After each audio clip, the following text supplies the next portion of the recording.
আজি মোৰ ক্লাউড কিটচেনত এটা চিকেন ফ্ৰাইড ৰাইচৰ অৰ্ডাৰ আহিলে। তাৰ কাৰণে মই ফাৰ্ষ্টে চিকেনখিনি ফ্ৰাই কৰি ল'লোঁ। মই অলৰেডি চিকেনখিনি হাফ ফ্ৰাই কৰিয়ে থওঁ আৰু এতিয়া ইয়াত অকণমান নামমাত্ৰ ফুড কালাৰ দিছোঁ। মই ফুড কালাৰ বেছি ইউজ নকৰোঁ যিহেতু ই ভাল নহয় আমাৰ হেল্থৰ কাৰণে, একেবাৰে নামমাত্ৰ দিছোঁ। আৰু লগতে দিছোঁ মই ফ্ৰ'জেন বিনছ আৰু কেপচিকাম।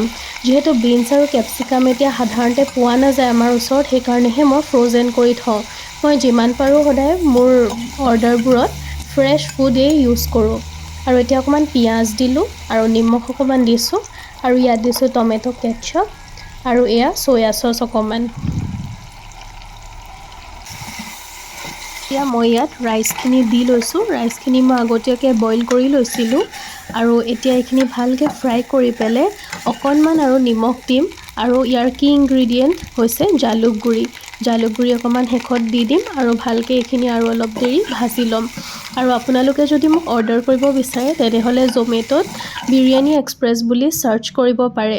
শেষত মই ওপৰত অকণমান স্প্ৰিং অনিয়ন দি দিছোঁ আৰু মোৰ অৰ্ডাৰ ৰেডি হৈ গ'ল। আৰু আপোনালোকে মোক অফলাইনো অৰ্ডাৰ কৰিব পাৰে, মোৰ ফোন নম্বৰত কণ্টেক্ট কৰিলেই হ'ব। আৰু কাষ্টমাৰজনে শেষত মোক 5 ষ্টাৰ ৰেটিং দিছে আৰু এনেদৰে আপোনালোকে ৰেটিংবোৰ দিলে মই বহুত বেছি মটিভেট হওঁ।